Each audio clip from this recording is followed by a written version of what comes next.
हम आज आपके साथ जो इवन सेमेस्टर हैं इसके एक नए टॉपिक को लेकर आए हैं और ये टॉपिक हम स्टार्ट कर रहे हैं जो कि जिम्नोस्पर्म प्लांट से रिलेटेड होने वाला है। और इसमें जिम्नोस्पर्म के जो भी ऑब्जेक्टिव क्वेश्चंस हैं या मल्टीपल चॉइस क्वेश्चंस जो भी रहने वाले हैं उन सभी के बारे में हम डिस्कस करने वाले हैं। जैसा कि हमने आपको पहले भी बताया है कि सेमेस्टर वाइज जो एग्जाम हो रहे हैं इसमें first, third and fifth semester के एग्जाम्स, रिटन एग्जाम्स और जो सम सेमेस्टर हैं, जो इवन सेमेस्टर हैं, सेकंड, फोर्थ एंड सिक्स, ये सभी मल्टीपल चॉइस क्वेश्चंस पर बेस्ड एग्जाम है। यहाँ आपके क्वेश्चन पेपर में 100 मल्टीपल चॉइस क्वेश्चंस आपके सामने इंक्लूड किए होंगे और उन 100 क्वेश्चंस में से आप सभी को 75 क्वेश्चंस अटेम्प्ट करना है। इसमें कोई भी किसी भी तरह की नेगेटिव मार्किंग नहीं होने वाली है, तो आप अच्छी तरह से अपनी स्टडी को कंटिन्यू करते रहिए। हम जिम्नोस्पर्म के टॉपिक पर, यानी जो वनस्पति विज्ञान है जिसे बॉटनी के नाम से जाना जाता है, इस बॉटनी के टॉपिक में जिम्नोस्पर्म प्लांट पर हम बात कर रहे हैं।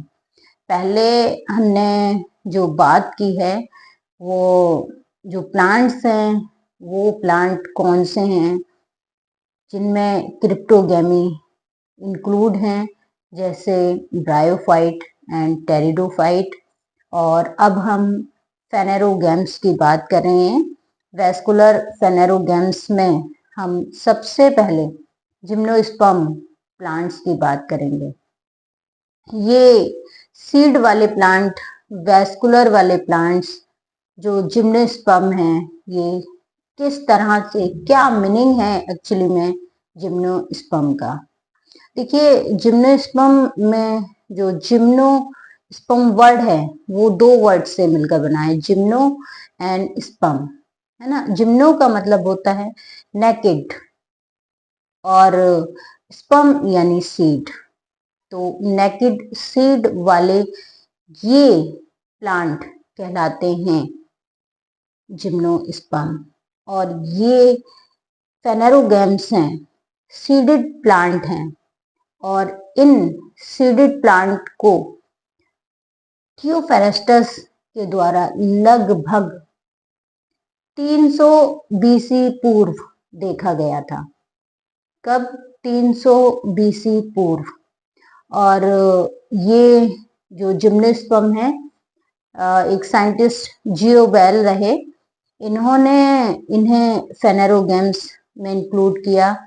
और ये जो फेनेरोगैम्स हैं इनमें जो सीड हैं, जो क्योंकि ये रिप्रोड्यूस्ड होते हैं बाय सीड, इनमें स्पोर्स के द्वारा रिप्रोडक्शन नहीं होता है, इनमें सीड के द्वारा ये रिप्रोड्यूस्ड करते हैं। तो ये जियोबेल के द्वारा बताया गया।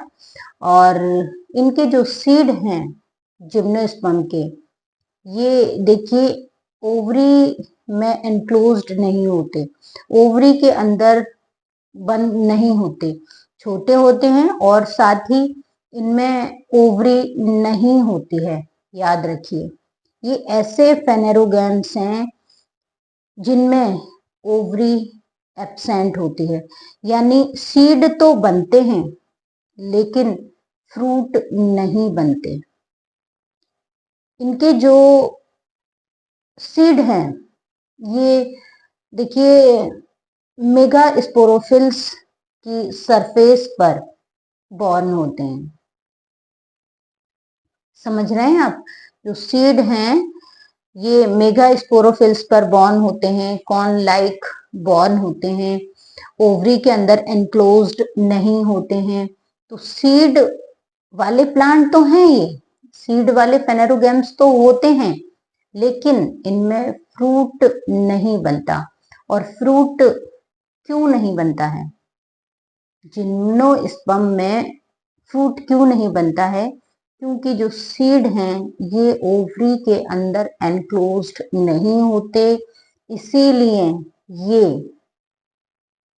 जो दूसरे फेनेरोगैम्स हैं जिनको एंजियोस्पर्म कहा जाता है उनसे डिफर हैं। याद रखिए, जो एंजियोस्पर्म्स हैं उनमें सीड भी बनते हैं, फ्रूट भी बनते हैं, लेकिन जिम्नोस्पर्म ऐसे फेनेरोगैम्स हैं जिनमें सीड तो बनेंगे, रिप्रोड्यूस तो बाय सीड होंगे, लेकिन इनमें फ्रूट नहीं होते। इनकी जो प्लांट बॉडी है वो स्पोरोफिटिक होती है, कंडक्टिंग टिश्यू पाए जाते हैं। रूट, शूट, लीफ में प्लांट बॉडी बनी होती है, स्पोरोफिटिक प्लांट बॉडी होती है। जितने भी जिम्नोस्पर्म हैं इन्हें क्रिस्टेशियन युग में देखा गया है, और ये कुछ जो जिम्नोस्पर्म हैं उनमें पैलियोबॉटनिकल स्टडीज को भी देखा गया है, लिविंग फॉसिल्स के रूप में उन्हें देखा गया है, जैसे साइकस है ना, जैसे। तो ये जितने भी प्लांट हैं ये सभी सीड वाले प्लांट तो हैं, नेकेड सीड वाले प्लांट हैं, लेकिन इनमें ओवरी नहीं होती है। अब ओवरी के अंदर अगर सीड नहीं एनक्लोज्ड है यानी इनमें फ्रूट नहीं बनते हैं।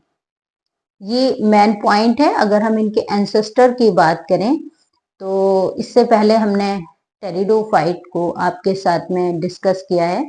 तो जो टेरिडोफाइट हैं ये वैस्कुलर क्रिप्टोगैम है, और टेरिडोफाइट्स को जिम्नोस्पर्म का एंसेस्टर कहा जाता है। और टेरिडोफाइट्स में जो लीव्स थी वो कैसी हैं? जो लीफ हैं वो फ्रॉन्ड लाइक लीव्स, लेकिन जो मैच्योर, जो प्री मैच्योर हैं, जो यंग लीफ थी वो सर्सिनेटली वनेशन में है। तो जिम्नोस्पर्म में भी जो यंग लीफ हैं वो कोलाइडल होती हैं, यानी सर्सिनेटली वनेशन में आप देखेंगे। जिम्नोस्पर्म में जो यंग लीफ हैं अगर आप देखें तो कंपाउंड लीफ आपको दिखाई देगी, और जैसे कि आप साइकस के प्लांट में बहुत ही अच्छी तरह से देख सकते हैं। वैसे तो दो तरह की लीफ होंगी, स्केली लीव्स और बिग लीफ। तो जो कंपाउंड लीफ होती हैं ये सर्सिनेटली वनेशन में आपको देखने के लिए मिलेंगी, लेकिन जैसे जैसे ये मैच्योर होती जाएंगी तो ये कंपाउंड लीफ के स्ट्रक्चर्स में आप इजीली ऑब्जर्व कर सकते हैं।